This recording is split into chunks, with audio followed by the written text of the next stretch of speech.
Chocolate and tea ಫ್ಯಾಕ್ಟ್ರಿಗೆ. So ಇದು ನಮಗೆ ವರ್ತ್ ಅಂತ ಏನು ಅನಿಸ್ಲಿಲ್ಲ. ಸುಮ್ಮನೆ ಟಿಕೆಟ್ಗೆ ದುಡ್ಡು ವೇಸ್ಟ್ ಅಂತ. ಚಿಕ್ಕ ಚಾಕ್ಲೇಟ್ ತಿನ್ನೋಕೆ 60 ರೂಪಾಯಿ ವೇಸ್ಟ್ ಮಾಡಬೇಕು. I am not a chocolate person, so ನನಗೇನು ಇಷ್ಟ ಆಗಲಿಲ್ಲ. ಅಲ್ಲಿಂದ ಮೇಲೆ ಬಂದರೆ ಟೀ ಫ್ಯಾಕ್ಟ್ರಿ. ಸೊ ಅಗೇನ್ ಇಲ್ಲಿ ನಾವು ಟಿಕೆಟ್ ತೊಗೊಬೇಕು.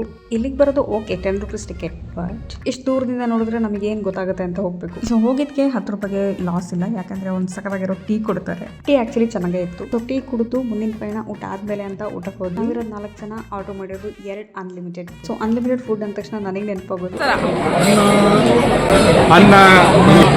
ಸೊ ಬೂದಾಯ ನಮಗ ಅಯ್ಯೋ ಮೂವೀಸ್ ಯಾರಿಗೆ ಗೊತ್ತಿಲ್ಲ ಅನ್ನೋದ ನಾವು ತರ ಊಟ ಮಾಡಲಿ. ಸೊ ಊಟ ಮುಗಿಸಿ ನಾವು ರೂಮಿಗೆ ಹೋಗಿ ಫ್ರೆಶ್ ಅಪ್ ಆಗಿ ಮತ್ತೆ ನಾವು ಬಂದಿದ್ವಿ.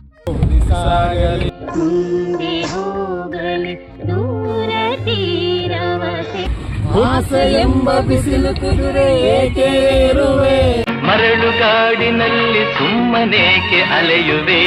ಊಟಿ ಲೇಕ್ ಬೋಟಿಂಗ್ ಅಂಡ್ ಅಣ್ಣವ್ರ ಸಾಂಗ್ ಅದೆಲ್ಲ ನೆಕ್ಸ್ಟ್ ಲೆವೆಲ್ ಫೀಲಿಂಗು. ಸೊ ನಮ್ಮ ಕನ್ನಡ ಸಾಂಗ್ ಅದನ್ನ ವೈಬ್ರೇಷನ್ ಚೇಂಜ್ ಮಾಡ್ತಾಯಿತ್ತು, ಅಷ್ಟು ಜೋರಾಗಿ ಕಿರಿಸ್ತಾ ಇದ್ವಿ. ಅದಾದ್ಮೇಲೆ ಸ್ವಲ್ಪ ಶಾಪಿಂಗ್ ಮಾಡೋಣ ಅಂತೇಳಿ ಟಿಬೆಟಿಯನ್ ಮಾರ್ಕೆಟ್ಗೆ ಬಂದ್ವಿ. ಆಕ್ಚುಲಿ ಅಲ್ಲಿ ಏನು ಶಾಪಿಂಗ್ ಮಾಡ್ಬೇಕು ಅಂತ ಅನಿಸ್ಲಿಲ್ಲ, ಬಟ್ ಅವ್ರ ಮಾತು ಕೇಳಿ ಖುಷಿ ಆಯಿತು. ಸೊ ಇದಾಗಿತ್ತು ನಮ್ಮ ಊಟಿ ವ್ಲಾಗ್. ಸಿಗೋಣ ಮುಂದಿನ ವಿಡಿಯೋದು ಅಷ್ಟೇ.